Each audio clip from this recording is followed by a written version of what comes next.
अस्सलाम वालेकुम नाज़रीन, मेरा नाम अली हैदर है और आपका बहुत शुक्रगुजार हूँ कि आपने मेरी वीडियो देखने के लिए वक्त निकाला। आज से 2 साल पहले सऊदी वली अहद मोहम्मद बिन सलमान ने एक बयान दिया था। उन्होंने कहा था कि वो समझते हैं कि यहूदियों का अपना मुल्क होना चाहिए, यानी इसराइल को होना चाहिए। इसराइल का वजूद जो है एक तरह से उन्होंने अपने इस बयान में तस्लीम कर लिया था। तब हमें ये तासुर मिला कि शायद सऊदी अरब बहुत जल्द इसराइल के साथ अपने ताल्लुकात कायम कर लेगा, और ख़बरें ये भी आई कि सऊदी अरब और इसराइल के माबैन बैक चैनल डिप्लोमेसी जिसे हम कहते हैं ना, वो हो रही है।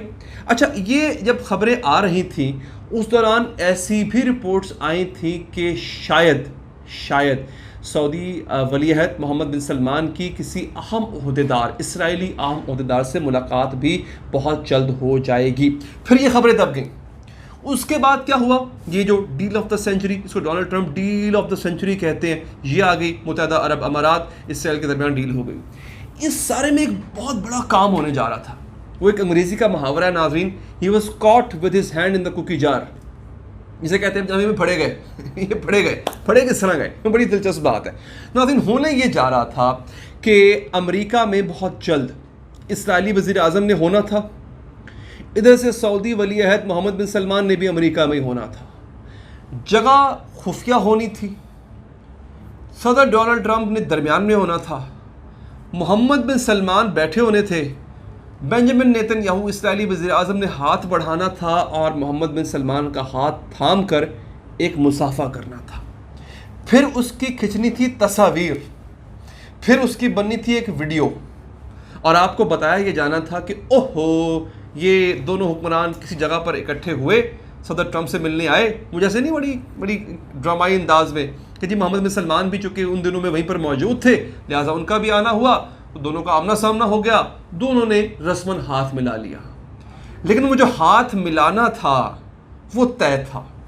कब मिलाना है, किस जगह पर मिलाना है, कितनी देर तक वहाँ पर रुकना है, ये सब कुछ तय था।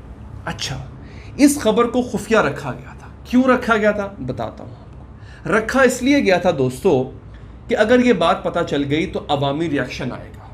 अवामी रिएक्शन इस वजह से आएगा क्योंकि यूएई के इसराइल को तस्लीम करने के बाद अरब हुक्मरानों में नहीं, अरब अवाम में गम गुस्सा पाया जाता है। कहते हैं जी धोखा किया आपने हमसे, सारी उम्र आप हमें बताते रहे इसराइल गासिब, इसराइल जालिम, अब आप इसराइल के साथ आप मुआहदा कर बैठे हैं, तजारत आप करेंगे, कल्चरल एक्सचेंज आप करेंगे, फ़्लाइट्स आपकी उड़ेंगी।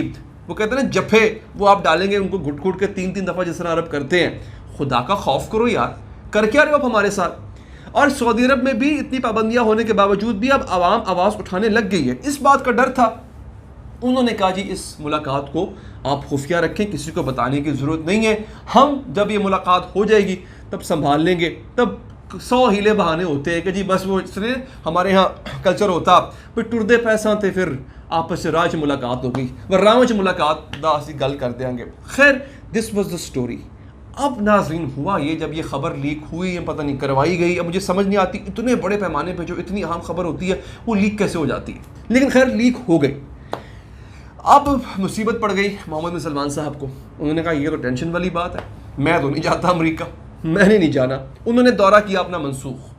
अब ये जब दौरा मनसूख हुआ तो अब लाले पड़ गए अमेरिका को, क्योंकि अमेरिका ये चाहता था कि जनाब ये मुलाकात अगर हो गई तो फिर सारी ज़िंदगी ट्रंप साहब ये यहाँ पे ऐसे तमगा लगा के घूमेंगे कि देखें जी मैंने यूएई को इसराइल से मिला दिया, मैंने सऊदी अरब के वली अहद का हाथ इसराइली वज़ीर आज़म के हाथ में दे दिया।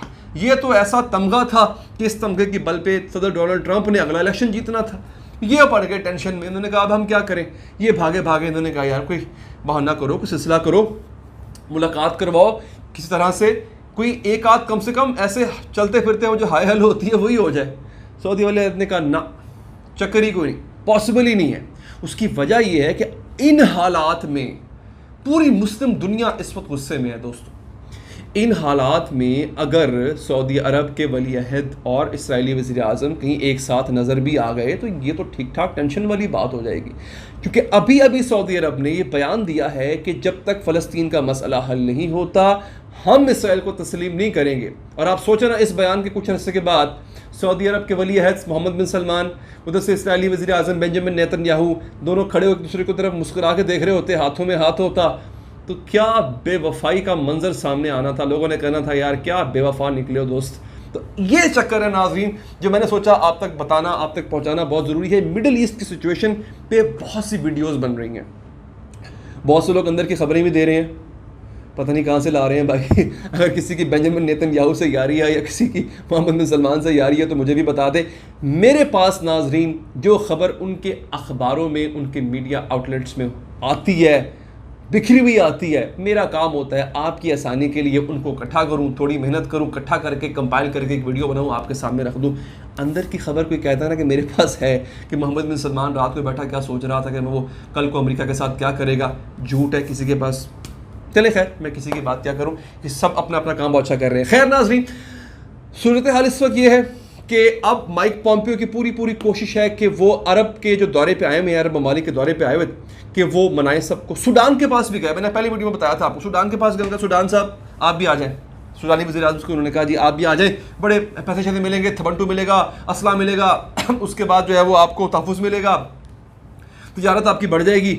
वो कुछ ना करें, इसराइल को तस्लीम कर लें, बस ऐसे सर ला दें, यस कर दें, आपका काम हो जाएगा। उन्होंने कहा वजह क्यों, मतलब क्या ऐसी कौन सी फेवर इसराइल ने उन ममालिक को दे दी है जिन्होंने पहले तस्लीम किया हुआ है। मिस्र को देख लें आप, उर्दन को देख लें आप, क्या कौन सी कोई दूध की नदियां बह रही हैं, कौन सी शहद की नहरें बह रही हैं उन ममालिक में जो इसराइल को पहले तस्लीम कर चुके हैं। बदनामी है, सिर्फ बदनामी और कुछ नहीं है। उन्होंने भी ऐसे कोरा जवाब दिया, उन्होंने कहा वापस भेजन, पॉम्पियो साहब जहाँ से आए हैं भाई वो भी वापस, ठीक है जी। सऊदी अरब ने भी जवाब दे दिया। लेकिन इनकी जो बड़ी बात बड़ी, आप यूँ कह लें कि वो अच्छी भी है बुरी भी है, जल्दी हार नहीं मानते ये जब तक अपना मकसद पूरा ना कर लें। तो अभी इन्होंने लालच दी है।